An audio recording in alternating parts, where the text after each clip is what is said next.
Today's Tuesday, February 13th, and this is a end of day review on a position I took earlier yesterday involving shorting the NASDAQ 100 futures, ticker symbol /MNQ. And as of the time of this recording, the futures, NASDAQ futures, is quoted at 17,953 and 3/4. So this is a chart layout at the 1 hour time frame. And from this assessment yesterday, I've identified reasonable support and resistance levels as price was trending to the upside since early February. And here it started off with this candlestick because this, I think, is the pivot before price broke to the upside as price fell below this lower support level of 17,489.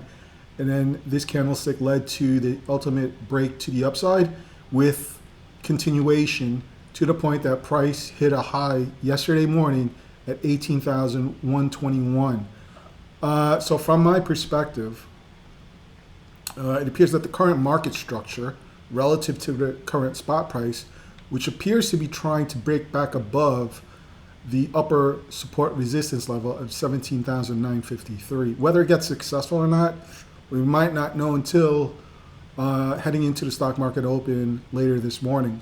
But going back to what I was saying, it appears that the current market structure appears to be inside this regression channel. So this started back on February 7th, and price has just been ranging inside this ascending channel up until hitting this high, and then price broke below it.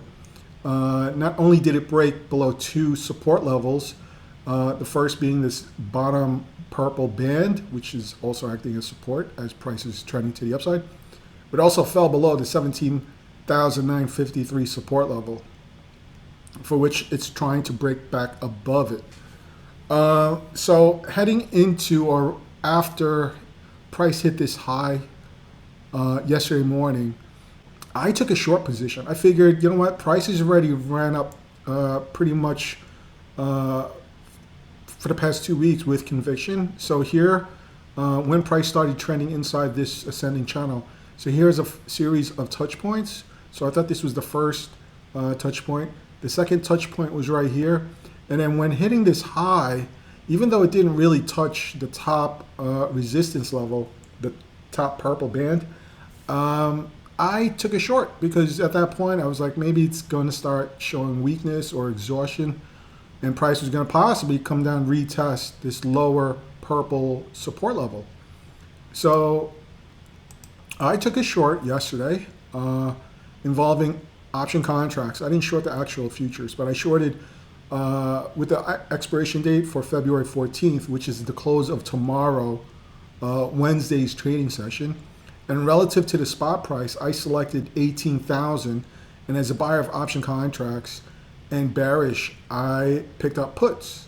So essentially what this contract is saying is that on or before the close of tomorrow's trading session, I'm anticipating NASDAQ futures to be at or below 18,000. And when I entered this trade, the NASDAQ, the mini NASDAQ futures was quoted at 18,103. And I was fortunate enough to get into the trade before this major drop. So just to help me navigate through this as well, what I did was prior to entering the trade, I was looking for additional signs of weakness. So again, referring back to this candlestick here from February 1st, because again, this is, from my perspective, the pivot candle, because this led to a continuation to the upside. So using this as an anchor point, I overlaid this tool. It's called Fibonacci arc. So if I pin it this way, where the dotted line is acting as support, right? So here we have support, and then we have multiple touch points of support, and then here we have multiple touch points of support, which led into this ascending channel. Each of these rings, or arcs, I guess that's what it's called, represents a level from the Fibonacci sequence. This yellow ring represents the golden ratio. And if this candlestick started this uptrend after passing through this outer ring right here, again, because now this was coming to towards the end of this cycle, again, from my perspective, I was anticipating a pullback, but I didn't think it was going to happen sooner. I thought it was going to happen when price gets closer to this outer ring. And here, price is still trying to get back above it. And I think the next leg will most likely break to the upside, but fade back down. Hopefully, it will start retesting 17,841, possibly into or during today's trading session. So with that, switching over to the trade tab. Yesterday, when I entered this trade, I picked up only 2 contracts. I kept it small because the general trend is to the upside, and I am essentially counter trading the market. So at this point, I was betting against the market. Unfortunately, I was correct. And again, just to mitigate the risk, I picked up 2 contracts. The 2 contracts, all contracts with the Wednesday expiration date, will go worthless at the close of tomorrow afternoon's trading session at 5 p.m. Eastern. Now, my entry price is quoted at $59.25. And since the price for the NASDAQ futures dropped, the premium has increased to over $127 per contract, and the P&L is reflecting a positive balance of $275 as of the time of this recording. So it's the NASDAQ, the futures market started trading last night at 6 p.m. Eastern, so it's well into the overnight session right now. And if I click on the trade confirm, I entered this trade at 11:30 or 11:34 yesterday morning before the noon drop off. And just to put things into perspective, because this is the minis, this represents 1/2 of the full size contract. So the actual premium is a lot higher than the $59. So my entry price is quoted at $59.25. The multiplier is 2 because it's 1/2 of a full size contract. One option contract is actually valued at $118.50.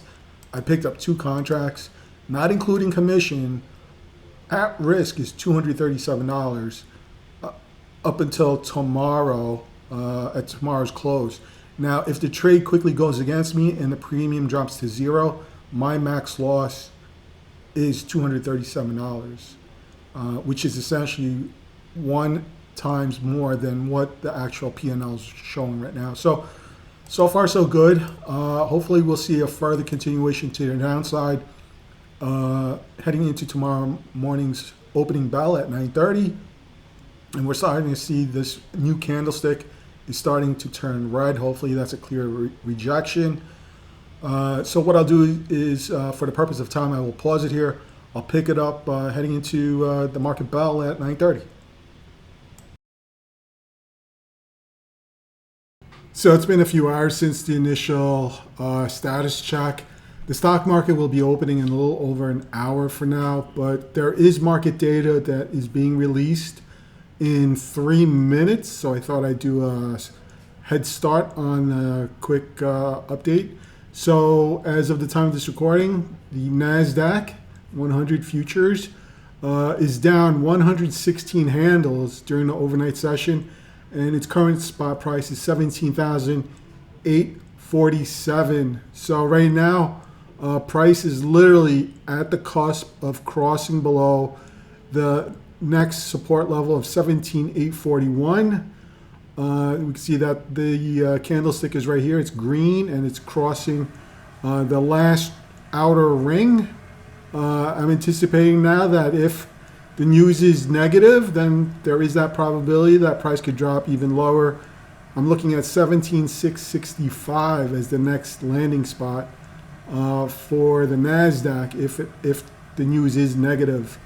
And as of the time of this recording, the option trade, the options are now designated ITM or in the money, which is right here. and the premium is quoted at 195, and the overall P&L is positive $544, of which $300 was just during the overnight session. So with about a minute and a half before the CPI data is announced, that's a consumer price index, I believe. I'll go ahead and pause it here, and I'll pick it up a few seconds before 8:30. Okay, so there's about 15 seconds before the news is announced. I'm thinking the price is going to go up, only get faked out, and prices will come down later this afternoon. So it's 4 seconds. We should see some sort of activity here. Yep. Oh, look at that. So it's spiking to the downside. So the market is selling off based on the news that was just announced.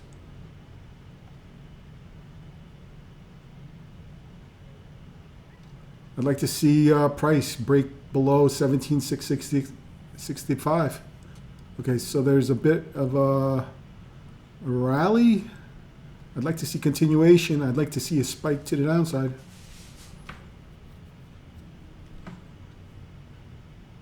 And the options are now $864. With 1 day remaining, I'm really considering closing this position out right now. It's over 900.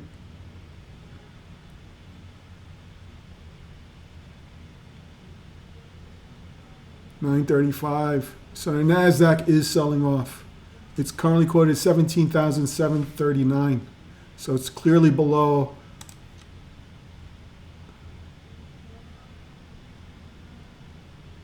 Okay. So that's the status. I was glad to have captured that.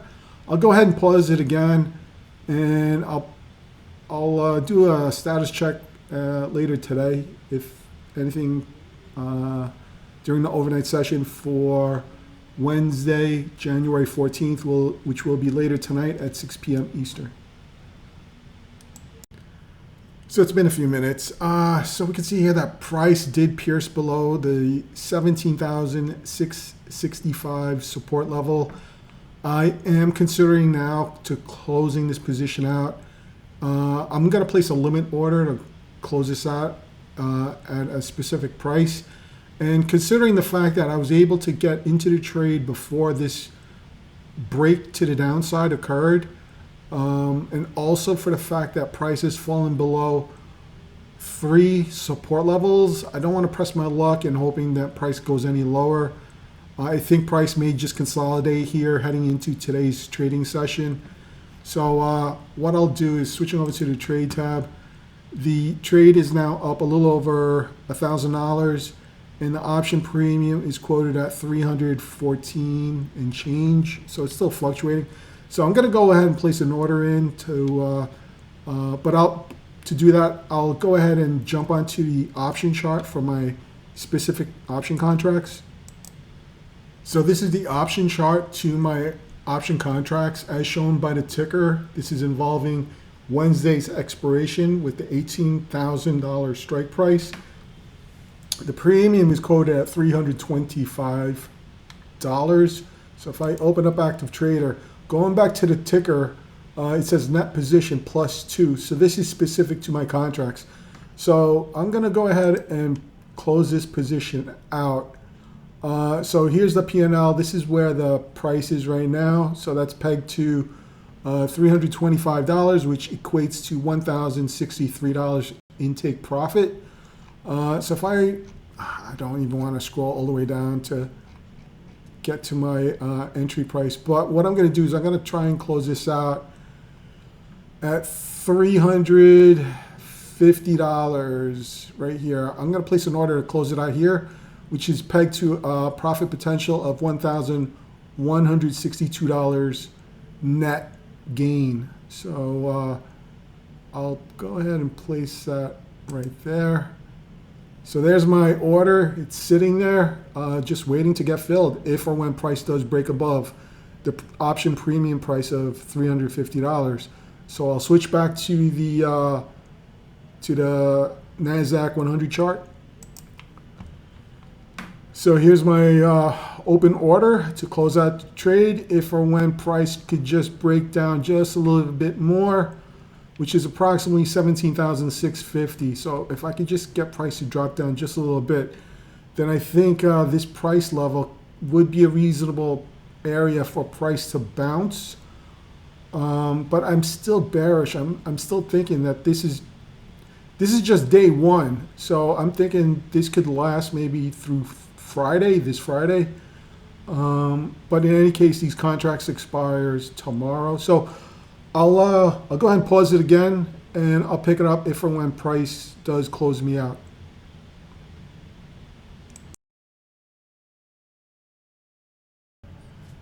So I just got closed out a few seconds ago. We can see that price did break down a little lower to close me out. I am out of this position. So this was a trade I was in less than 24 hours. So switching over to the trade tab, I am out of this trade. Under quantity, it has 0.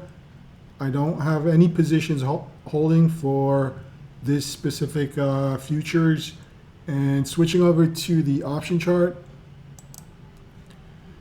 So this is the option chart. And we can see here, there's a confirmation bubble. I sold 2 at 350. And then at the bottom, here's where I entered. I entered with 2 contracts at 59.25 as my entry. So I am out of the trade. I'll provide a breakdown of this, but after commission, and the cost of getting to the trade, overall net profit was a little over $1,150. So I'll provide the breakdown to that. So until the next setup, I'll see you.